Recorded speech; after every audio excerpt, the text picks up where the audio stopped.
all right? Don, give me a hand. I saw it. I was there. I saw him. I stood there. I saw his face. Who? I stood there and watched him kill that girl.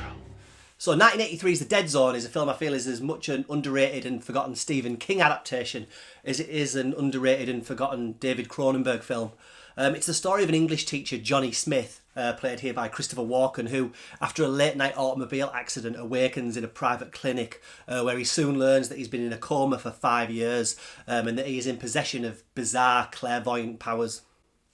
Now, it's not really a horror film in the ways that you might expect, although there are some jumps to be had throughout, but it's more of a study of a man who finds himself with a supernatural gift and his struggles with all that goes with that, whether that be helping others on a more personal level or being pivotal in preventing nuclear holocaust. Let's take a look.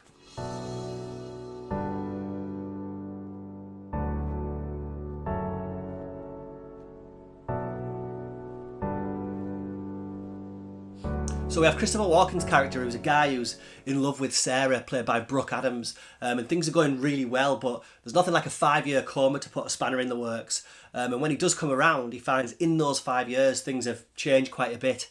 Sarah's met someone else and had a child, but that's not a patch on Johnny, who now sports the ability of second sight.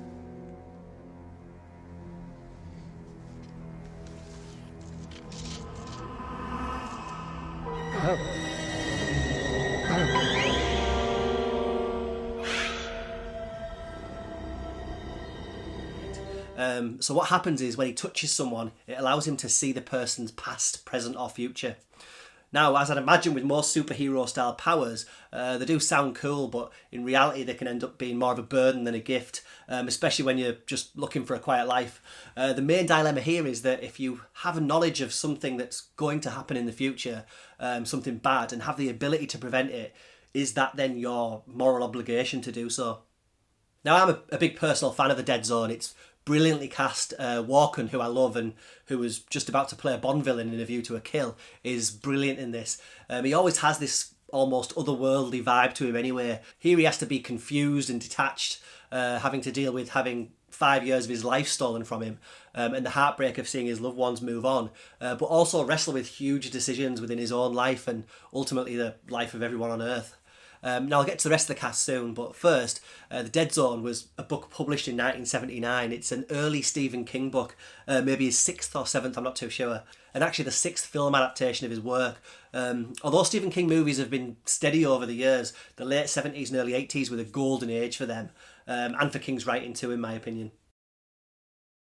Now, The Dead Zone as a movie is about 1 hour and 40 minutes in length, an hour shorter than most modern blockbusters these days. And it's something I found odd on a recent rewatch. For a start, it's adapted from a 400-page novel and manages to squeeze in several plot strands that probably could have been movies in their own right.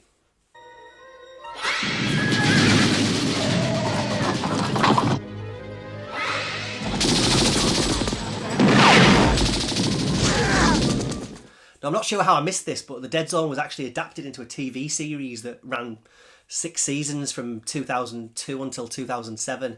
Now, I don't really know anything about that, but I am intrigued by it. As I suppose what I'm trying to say is that this film does seem quite episodic in places. And it doesn't hurt the film, but the fact that it's kind of a series of Walken helping individual people and even getting involved in a police serial killer case before we ultimately converge on the nuclear holocaust themed third act does show how Cronenberg and his crew managed to fit in a lot into a lean runtime without sacrificing the drama and suspense. Now, speaking of director David Cronenberg, this was seen as a huge departure from his still outrageous body horror filmography. It has nothing close to the gooey horror of films like Shivers, The Brood and Rabid. Here he explores a different side to his style, but still manages to shock with some brilliantly spooky imagery, with Walken's visions being presented as flashes. An early example in The Hospital, where he touches the nurse's hand and he can see a daughter in danger in a burning room, is a personal favourite of mine. Now, Cronenberg would use the success of The Dead Zone to springboard him into the big time. Although his films didn't really get any easier, with the sci-fi horror remake The Fly, still my personal favourite of his films, and the still shocking Dead Ringers being next up. Now, although The Dead Zone is a great little small town story, the whole thing careers towards a World War III finale when Martin Sheen's Senator Greg Stillson is introduced. His ways and means of becoming the future president of the United States aren't very pretty, but pale into comparison ultimately in terms of what he'll do once in power and has his finger hovering over the nuclear button. Now, Sheen's great in these scenes, and they obviously didn't hurt his chances of playing the president again in the acclaimed West Wing series. This is not necessary, Mr. President. We have a diplomatic solution. Mr. Vice President, Mr. Secretary, the missiles are flying. Hallelujah. Hallelujah.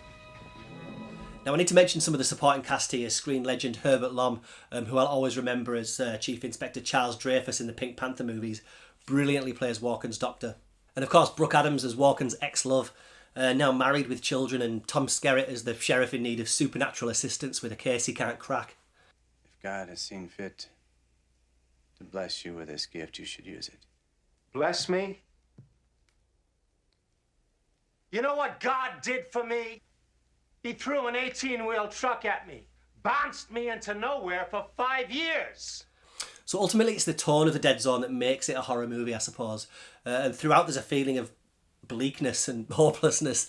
The film's greatly helped by the wintry setting, the story taking place in the fictional town of Castle Rock, which is a regular Stephen King location, but it's actually filmed in the snowy Ontario. It's probably carried by Walken's great performance, even in its quieter moments. His presence is enough to keep you glued to the screen. The film also has an interesting dimension in hindsight, in that it came out at the height of the Reagan versus Gorbachev nuclear feud, and so it feels like a warning of how selfish ambition for power can lead to mass destruction. But mostly it's about a reluctant hero, about a man who's lost and lonely, whose missing life seems to be filled in with the fears and horrors of the people around him. Go check it out. When I woke up, my girl was gone, my job was gone, my legs are just about useless. Bless me. God's been a real sport to me.